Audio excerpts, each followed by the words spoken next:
The silver happy birthday banner droops pathetically over the dining room entrance, forgotten and askew like everything else about my 24th birthday.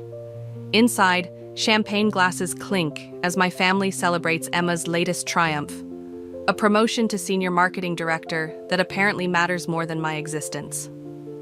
I'm Jade, the Thompson family's perpetual afterthought. To Emma, Mother raises her glass, her pearl necklace catching the chandelier light. We always knew you were destined for greatness, sweetheart. I stand in the corner, clutching my untouched champagne, watching the familiar scene unfold. Emma basks in the attention, her perfectly manicured hand resting on her husband Ryan's shoulder while their kids, Lucas and Mason, chase each other around the dining table. Such an achievement at 31, Father beams, his pride practically radiating. The youngest senior director in the company's history.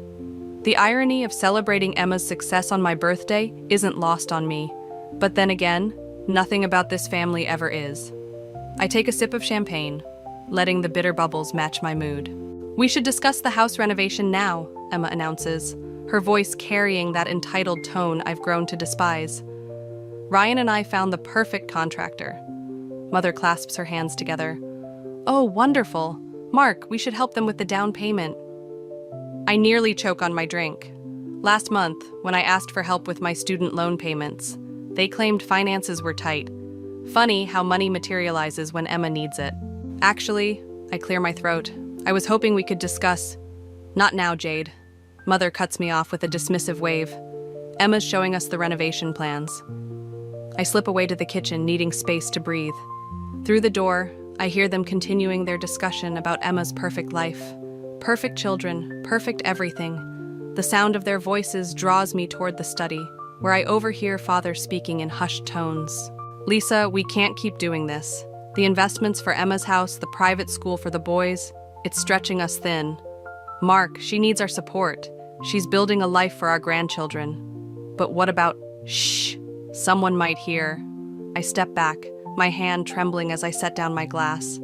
The familiar ache in my chest transforms into something darker, heavier. Years of being overlooked, dismissed, and pushed aside crystallize into a single, clarifying moment. My phone buzzes. A text from Nina, my best friend. Happy birthday. Dinner tonight? Before I can reply, Emma's voice rings out. Jade, where are you? We need help with the cake. Of course they do. They always need something from me, but never for me. I watch through the kitchen window as a bird slams into the glass, stunning itself before flying away. Something about its desperate escape attempt resonates deep within me. Coming, I call back, but I remain rooted in place, my mind racing with possibilities. The bird recovers, shakes itself off, and takes flight again, this time with purpose, with direction. I pick up my phone and text Nina back. Yes, we need to talk. I'm done being the family doormat. The sounds of laughter and celebration continue in the dining room, but something has shifted inside me. They don't realize it yet, but this birthday marks more than just another year of my existence. It marks the day I stopped accepting my role as the forgotten Thompson. As I push through the kitchen door, plastering on my usual compliant smile, I'm already plotting. Emma's perfect life is built on cards, and I've just decided to become the wind that brings it all down. Let them eat cake. Soon enough, they'll be choking on it. Nina's apartment feels like sanctuary after the disaster of my birthday dinner. The city lights twinkle beyond her balcony as I cradle a glass of wine, recounting the evening's events. She listens, dark eyes narrowing at each fresh detail. And now this. I slide my phone across the coffee table, showing her the family group chat message that arrived 10 minutes ago. Emma's text glows on the screen. Everyone, Ryan and I have the most wonderful news. Family brunch tomorrow at 11. Don't be late, this is huge. Another performance in the Emma show, Nina mutters, refilling our glasses. You don't have to go. I do, actually, because missing it means 3 weeks of guilt-tripping texts from Mother. The next morning, I arrive at my parents' house exactly 2 minutes late. Emma's already holding court in the living room, Ryan hovering beside her with that anxious look he's been wearing lately. There you are, Emma beams, but her eyes are sharp. We were about to start without you. Mother fusses with the coffee service. Jade, fix your hair. It looks messy. I ignore her, taking a seat as far from Emma as possible. Lucas and Mason tear through the room, screaming at full volume, while Father half-heartedly tells them to settle down. So, Emma stands, commanding attention like she's at a board meeting. As you know, I've been thinking about my priorities lately. After much consideration, I've decided to leave my position at the firm. The coffee cup nearly slips from Mother's hands.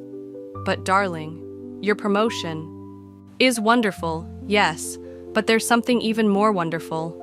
Emma's hand drifts to her stomach. We're expecting again. I want to be a full-time mother to all my children. The room erupts in squeals and congratulations. I watch Ryan's face carefully. There's something tight around his eyes that doesn't match his smile. Of course, we'll need help with the transition, Emma continues. The renovation costs are higher than expected, and with the new baby... Whatever you need, sweetheart, Father says immediately, though I notice his hand tightening on his armrest.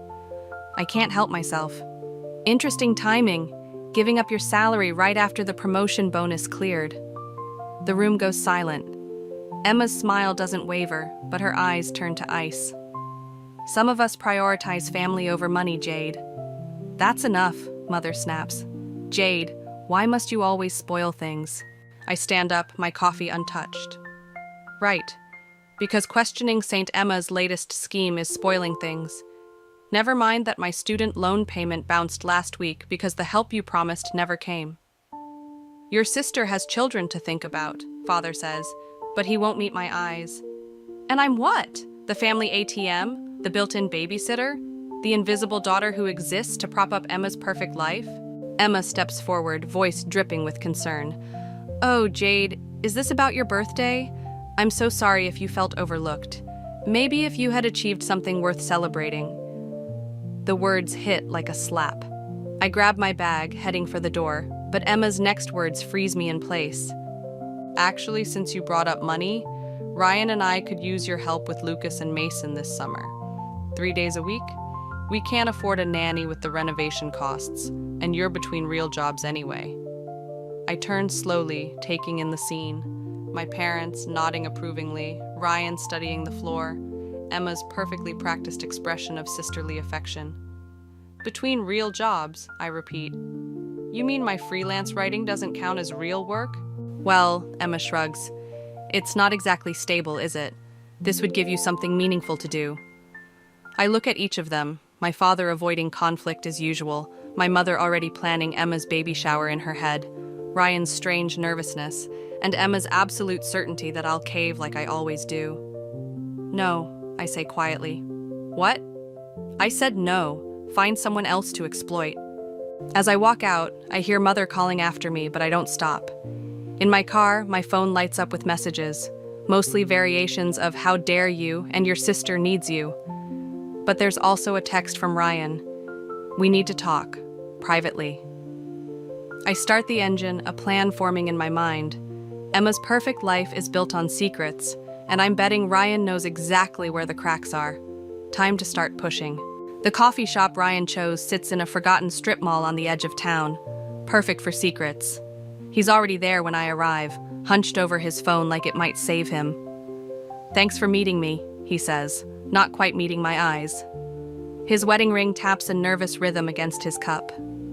You said it was important. He glances around before sliding a folder across the table.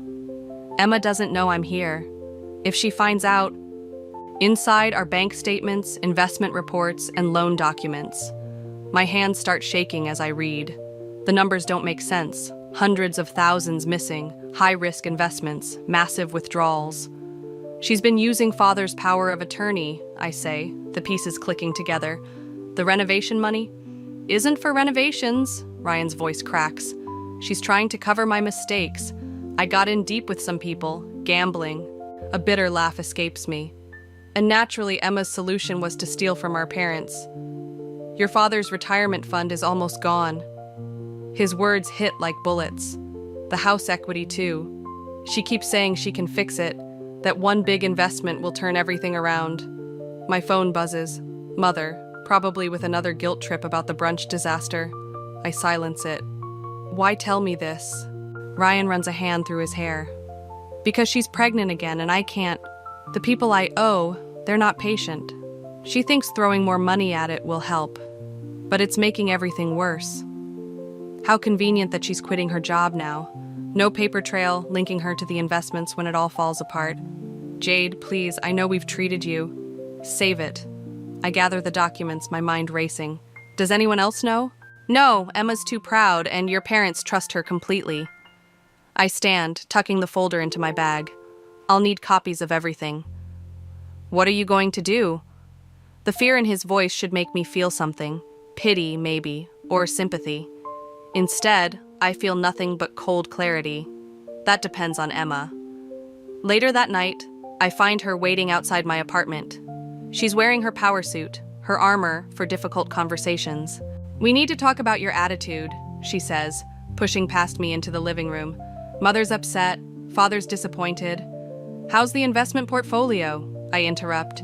She freezes for a fraction of a second, so brief anyone else would miss it. But I'm watching for it. I don't know what you mean. Really? Because I have some fascinating documents that suggest otherwise. Father's retirement fund? The house equity? Ring any bells? Her mask slips, revealing something ugly underneath. Ryan told you. He showed me everything, though I have to admire your efficiency. Stealing from our parents while convincing them to fund your escape plan. That's impressive, even for you. You don't understand? Oh, I understand perfectly. Ryan gambles, you steal, and everyone else pays the price. Tale as old as time. She steps closer, voice dropping to a dangerous whisper. If you breathe a word of this to anyone, I'll destroy you. Everything you're trying to build with your little writing career, gone. Who do you think they'll believe? Perfect Emma or bitter, jealous Jade? You really don't get it, do you? I pull out my phone, showing her the email I'd drafted earlier. To the Financial Crimes Division regarding suspicious activity. One click, Emma. That's all it takes. The color drains from her face. You wouldn't. Try me. I'm done being your safety net. I'm pregnant, she says, like it's a shield. Think about your nephews, your family. You should have thought about them before you stole their future. She grabs her purse, hands shaking. At the door, she turns back. This isn't over. No, I agree, feeling strangely calm. It's just beginning. After she leaves, I pour a glass of wine and open my laptop. The email to the Financial Crimes Division stares back at me, cursor blinking on the send button. Not yet. Emma's right about one thing. This isn't over.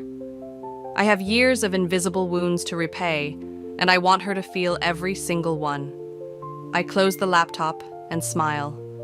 Let her sweat, wondering when the axe will fall. Sometimes revenge is sweeter when served in small, excruciating portions. The anonymous email takes 3 minutes to compose and 10 seconds to send. By morning, whispers about financial irregularities at Emma's firm have already started circulating. Just a hint. A carefully worded suggestion about improper use of client funds during her tenure. Nothing direct, nothing traceable. I watched the chaos unfold from my laptop screen, tracking the internal memo leaks and worried social media posts from her former colleagues. Emma's phone calls go straight to my voicemail. Nina sets a fresh coffee in front of me. You sure about this? She did it to herself. I close the laptop. I'm just spreading the truth. My phone buzzes. Father. I let it ring 4 times before answering. Have you seen the news? His voice sounds older, strained. They're auditing Emma's department. All her accounts are frozen. That must be stressful. Jade, please. Your mother's beside herself. Emma needs... What about what I need? The words escape before I can stop them. Did anyone care when I lost my apartment deposit because the loan you promised never came? Silence stretches between us. Then, we should discuss this in person. Family dinner tonight. I'm busy. This isn't a request. The line goes dead.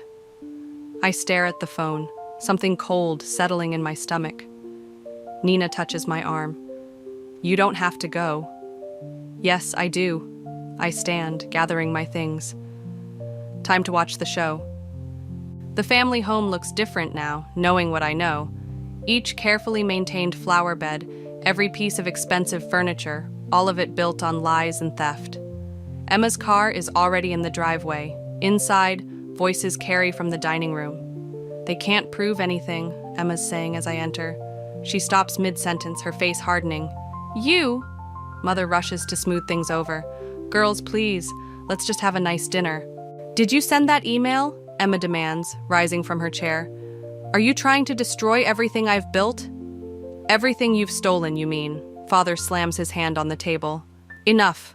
Both of you sit down." I remain standing. "Why?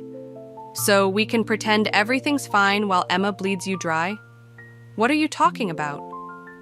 Mother's voice wavers. Emma laughs, but there's panic in her eyes. "She's jealous, Mother. She's always been jealous." "Show them the documents," I tell her. "Show them what you did with Father's power of attorney." The color drains from Father's face. "Emma?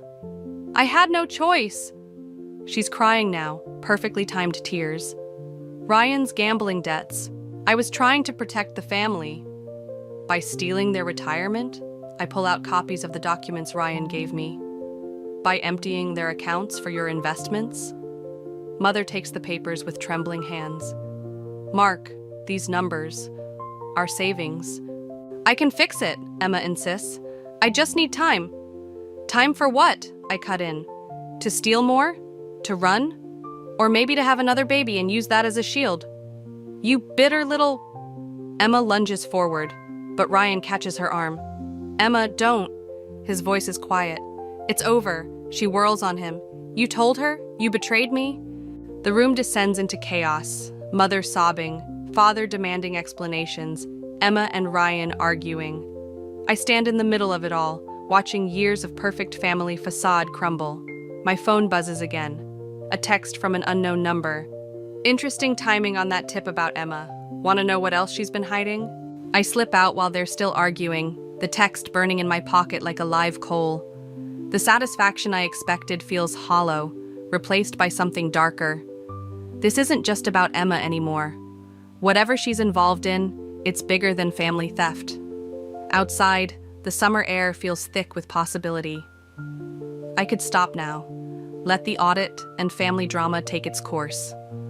Or I could follow this new thread, see just how deep Emma's deceptions go. I text back one word. Everything. The reply comes instantly. Tomorrow, noon, Central Park bench by the lake. Come alone. I start my car, Emma's screams still echoing from the house. The game has changed. This isn't just revenge anymore.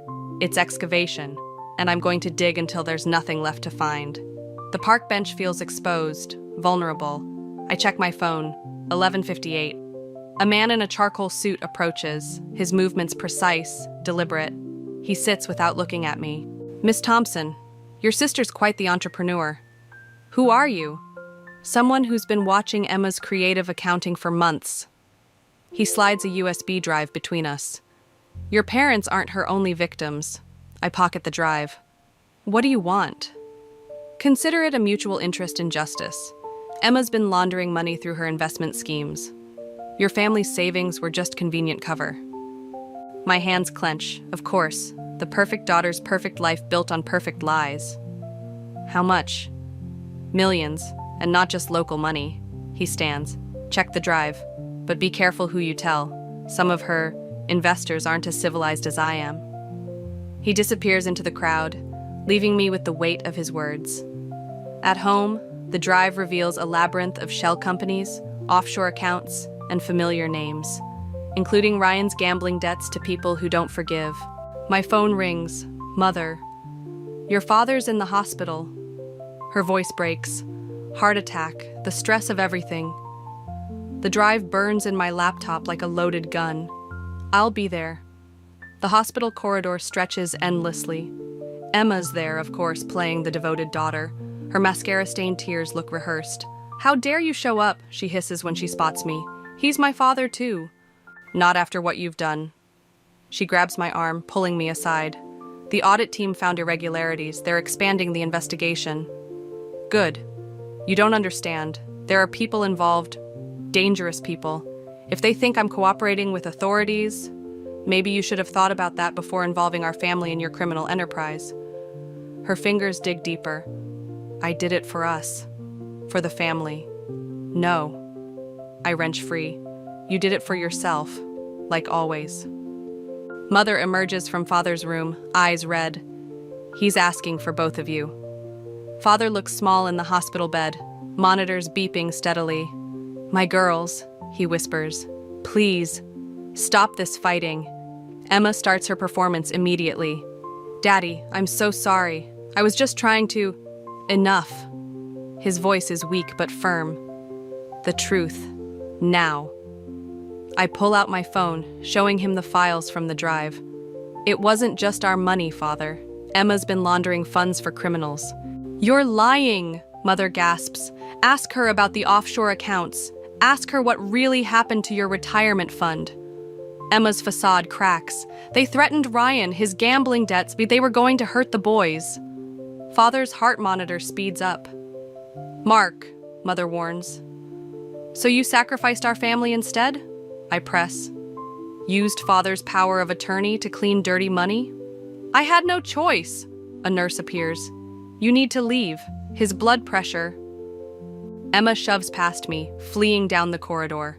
Mother follows, calling her name. I stay, watching Father's monitors normalize.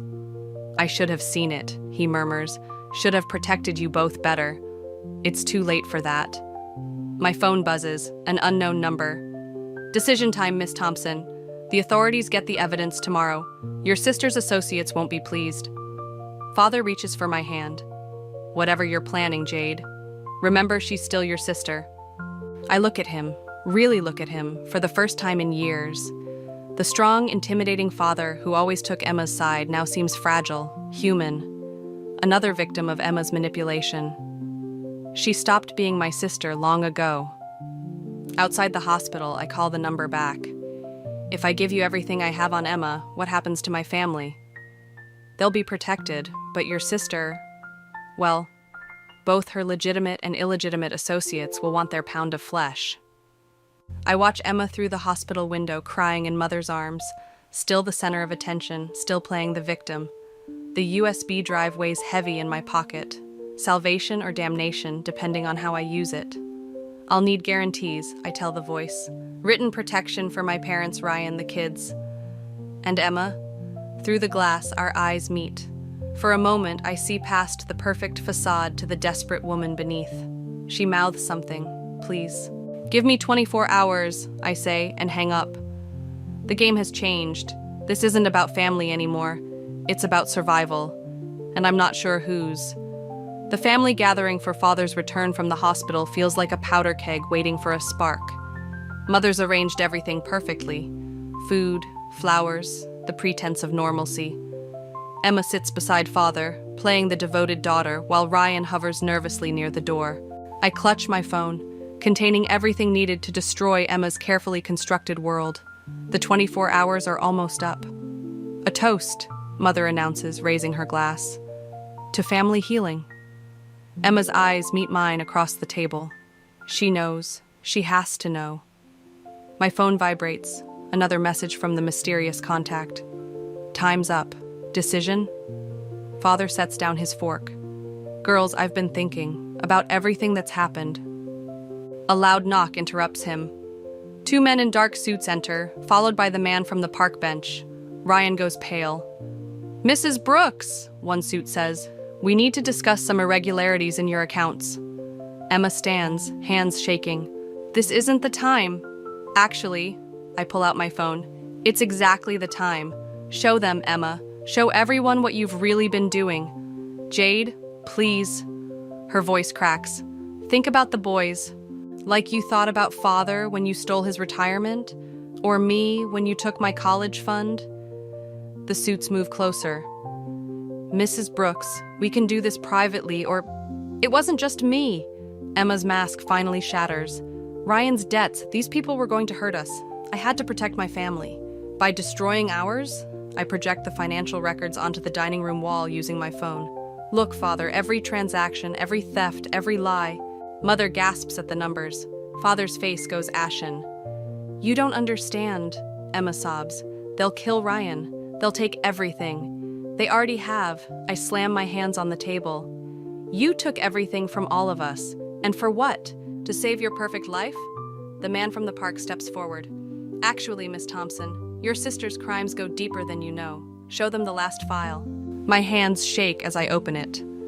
The room goes silent as images appear. Documents showing Emma's connection to international criminal organizations, money laundering schemes far beyond Ryan's gambling debts. Emma, Mother whispers, tell me this isn't true. But Emma's already running. Ryan tries to grab her, but she pushes past him, heading for the door. The suits move to follow. Wait! I call out, something clicking into place. The pregnancy, it's not real, is it? Just another manipulation. Emma freezes. Her laugh sounds hollow. You always were too clever, little sister, but not clever enough to see the whole picture. She pulls out a gun. Everything happens at once. Mother screams. The suits draw weapons. Father clutches his chest. Nobody moves. Emma's voice is eerily calm. Jade, delete the files, all of them, now. Or what? You'll shoot me? Your own sister? Sister? She laughs again. We stopped being sisters the moment you chose revenge over family. Delete them. I look at my phone. Years of evidence, proof of every crime, every manipulation. My chance for justice, for revenge. Emma, please, Ryan begs. Think about the boys. I am thinking about them. She's crying now, mascara running. Everything I did was for them, and you, she points the gun at me, you had to ruin it all. I raise my phone. Last chance, Emma. Surrender, and maybe the gunshot is deafening. Pain explodes in my shoulder. Through the chaos, I see Emma running, hear sirens approaching. My phone clatters to the floor, screen cracking. Jade! Nina's voice seems far away. When did she arrive? Stay with me. Mother's crying, father's having another attack, and somewhere in the distance, Emma's escaping with all her secrets. The man from the park kneels beside me. The files are safe. We'll find her. But as darkness creeps in at the edges of my vision, I realize the truth. In winning my revenge, I've lost everything else. The family I wanted to punish is shattered beyond repair, and the sister I wanted to destroy has become something far worse than I imagined.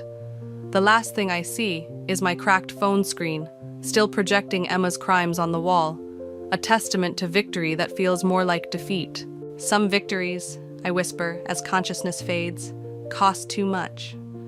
The sirens grow louder, but Emma's already gone, taking with her any chance of this ending the way I planned.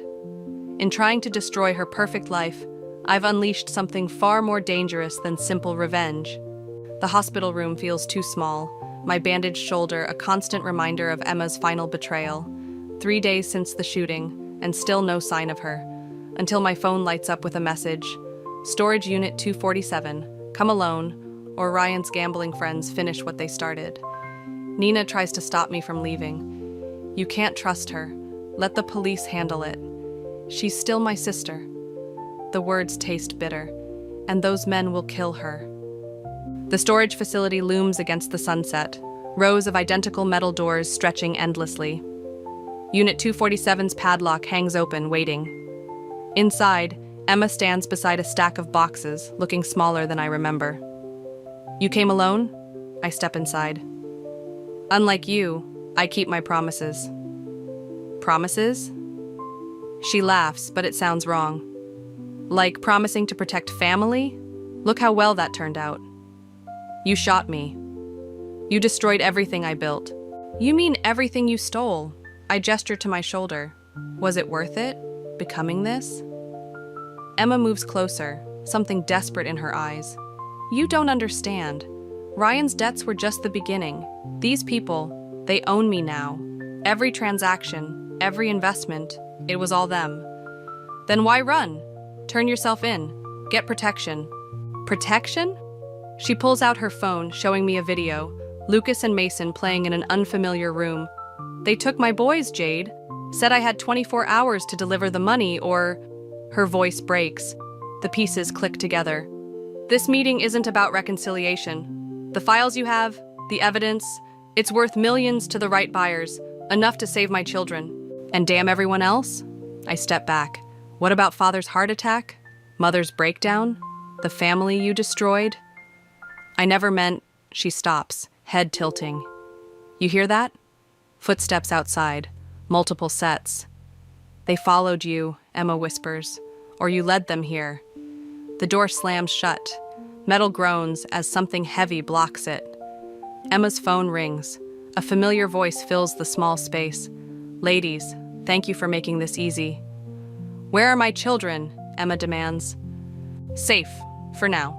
But we need those files, Miss Thompson. All of them. Your sister's evidence could cause... complications. I pull out my phone. You want complications? One click sends everything to every law enforcement agency in the country. Then your nephews die first. Emma lunges for my phone. We struggle, crashing into boxes. My shoulder screams in pain. Give it to them, she begs. Please, they're just babies. Stop, I shove her back. Think, if we give them everything, we're both dead. The boys too, they'll never leave witnesses.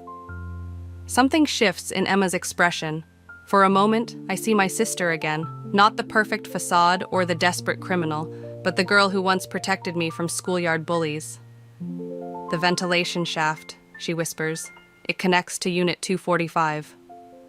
Smoke starts seeping under the door. They're trying to flush us out. The files, the voice calls. 10 seconds or we do this the hard way. I look at my phone, then at Emma. Do you trust me? Never. She smiles sadly. But I don't have a choice. I hit send, not to the criminals or the police, but to Nina, along with our location and a prearranged signal. Help is coming, but we have to survive long enough. The smoke thickens.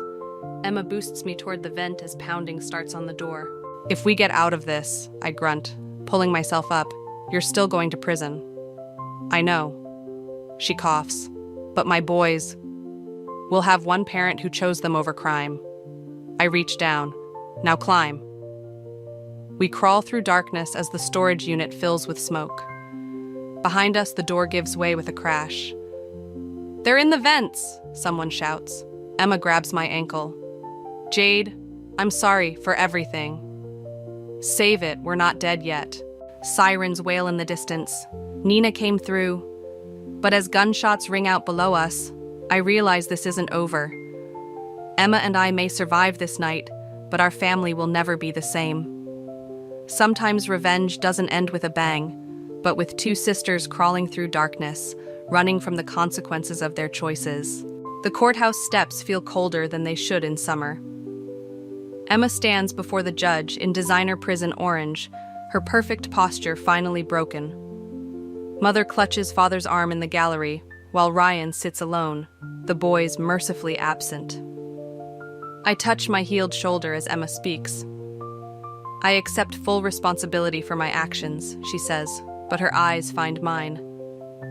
The path to hell is paved with desperate choices. The sentence comes down heavy. 15 years. Mother sobs. Father stares straight ahead, aged decades in months.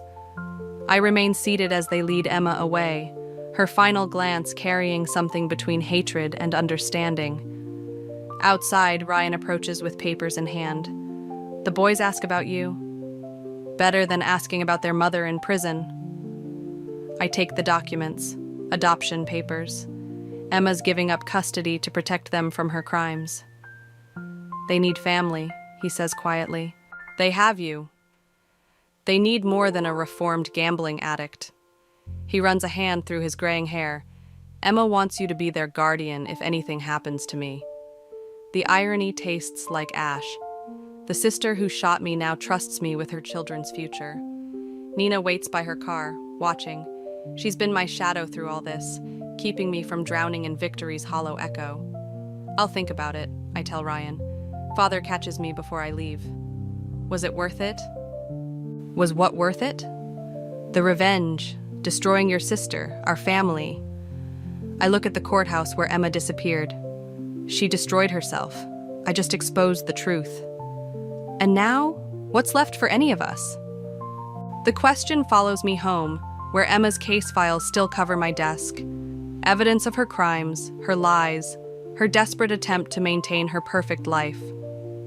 But beneath them lies something else. Childhood photos I couldn't bring myself to pack away. Two sisters before shadows and resentment grew between them. My phone rings. The prison. Emma, making her one aloud call. "I never apologized," she says without greeting. "For the shooting, for everything before." "Save it. We're past apologies." "Maybe. But I need you to know, it wasn't all lies. Not in the beginning. I really thought I could protect everyone." "By sacrificing me?" "By being perfect, strong enough for all of us." She pauses. "Ryan showed me the papers. Will you do it? Watch over them?" I trace the scar on my shoulder. "Why me?" "Because you're the only one strong enough to tell them the truth when they're ready. About their mother, their father, all of it." "The truth?" I laugh. "Since when do you care about truth?" "Since I realized lies cost me everything." Her voice catches. "They'll need someone who understands that." The line goes dead. I stare at the phone, then at the childhood photos. Two girls smiling, before one became the golden child and the other learned to hate. Nina brings wine later, settling beside me on the balcony. "So what now? You won. Emma's in prison. The truth's out." "Truth," I murmur. Funny thing about truth, it doesn't fix anything, just leaves wreckage to sort through. And the boys? I think of Lucas and Mason, innocent casualties of adult wars, of Emma's final request, not for forgiveness, but for protection of what matters most. Maybe that's the real revenge, I say finally. Not destroying Emma's perfect life, but building something better from its ruins. Something real. Nina studies me. Sounds less like revenge and more like redemption. Maybe they're the same thing in the end. Below, the city lights flicker like stars, each one a story of triumph or tragedy. Somewhere in that maze of light and shadow, two boys wait to learn who they'll become, their mother's sons or their own men. I pull out my phone and text Ryan. "I'll do it. For them, not for her." His reply comes quickly. "That's exactly why she chose you." The night air carries a hint of autumn, of change coming whether we're ready or not. I lift my wine glass, toasting the shadows of who we were and the uncertainty of who we'll become. Some victories leave scars deeper than any defeat. But maybe that's how you know they mattered.